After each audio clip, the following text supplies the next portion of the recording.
पहले भी करते रहे और जो हमें ये अलग से तरीके से देशभक्ति सिखाते हैं। और जब भी बॉर्डर्स पर कोई कैजुअलिटी होती है देश के लिए तो 5 में से 3-4 पंजाबी होते हैं और तिरंगे में लिपटी हुई लाशें पंजाब और इधर हरियाणा में पहुंचती हैं।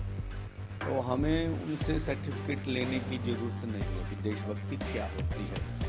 तो एक वो आरएसएस है, उनका एक एजेंडा है, उनकी अभी गवर्नमेंट है और वो अपने बचाव पक्ष में ये बातें तरह की बातें पूरे देश भर में फैलाएंगे। ऐसे है वजह यह है क्योंकि मोदी सरकार इस आंदोलन को उचित ढंग से निपटने में नाकामयाब रही। जो रास्ता मोदी सरकार ने चुना वो रास्ते ने दुनिया भर में इस देश की बदनामी कर दी कि अपने देश के ऊपर जिस तरह से उन्होंने बल प्रयोग किया, जिस तरह से अर्धसैनिक फोर्स इस्तेमाल की, जिस तरह के प्रहार किए और जिस तरह से हरियाणा में 50,000 से ऊपर अर्धसैनिक फोर्सें भेजी गई। तो ये है और अपने ही देश में अभी तो कोई उसकी आशंका नहीं थी हम दिल्ली पहुंच जाएंगे, तो दिल्ली को पूरी तरह बैरिकेडिंग से सील कर दिया गया। अब वो बैरिकेडिंग खुल रही है। तो मैं बोल रहा हूँ अब तब वो सच्चे थे जब बैरिकेडिंग कर रहे थे, जब वो खोल रहे हैं तब सच्चे हैं, तो ये भी नहीं। दूसरा एक और तरीका देखिए, हमने तो दिल्ली की ओर जाना था, अब राजस्थान का बॉर्डर क्यों सील किया गया? राजस्थान की ओर तो हमने जयपुर तो जाना नहीं था, तो गंगानगर, हनुमानगढ़ और जो ये लगते सटे हुए जिले थे पंजाब के साथ, उनको इंटरनेट बंद किया और कुछ समय तक बस सेवाएं भी बंद कर दी कि बस से कोई आने जाने ना सके।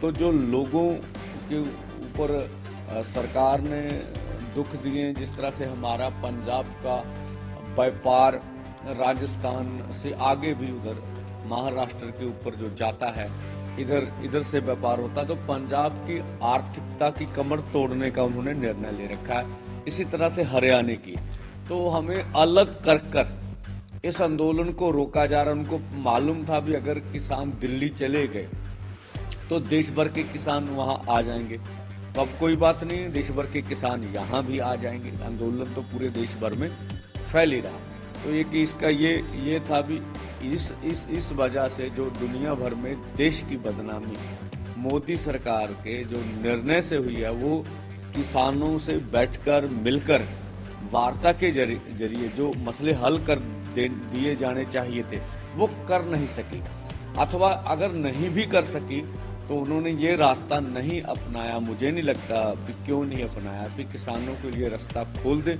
और इनको दिल्ली में बैठने का मौका दे भी, आप यहाँ आइए और शांतमय तरीके से अपना आंदोलन कर लीजिए जो हमें संविधान हक है। और हम लगातार बोल रहे हैं यूरोप पूरे में आंदोलन अभी भी चल रहा है। वहाँ की सरकारों ने जब ये भारत सरकार बोलती है कि ट्रैक्टर आपका टैंक है, इस तरह की बातें भी आ रही हैं, आप ट्रैक्टर हाईवे पे नहीं ला सकते, आप ट्रैक्टर ले जा नहीं सकते, इस तरह की वार्ता। तो मैं बोल रहा हूँ पेरिस को भी तो यूरोप के किसानों ने ट्रैक्टरों से ही घेर रखा था, तो उनसे सीख लीजिए। इस तरह से जर्मन में भी ये हुआ, अब तो और अन्य देशों में भी ऐसा हो रहा। तो ट्रैक्टर से वो कार्य करता है और जब वो विरोध में आता है, कोई चीज ले जानी होती, लेके आनी, तो वो उसी को साथ में लेके आता है। तब अब अगर यूरोप की सरकार ने उन्हें नहीं रोका तो आप देख लीजिए वहां ऐसा कौन सा भूचाल आ गया जो यहाँ आ जाता। तो ये गतिरोध जो ये सरकार ने खुद बनाया हुआ, बातचीत में गतिरोध सरकार की ओर से। और इधर जो शुभकरण सिंह की जो शहादत हुई है उसमें जो अभी उसकी एफआईआर दर्ज करने की बात है, तो पंजाब सरकार ही गतिरोध खड़ा कर बैठी हुई है। तो ये गतिरोध जो है वो सरकार की ओर से है, किसानों की ओर से कोई गतिरोध है नहीं।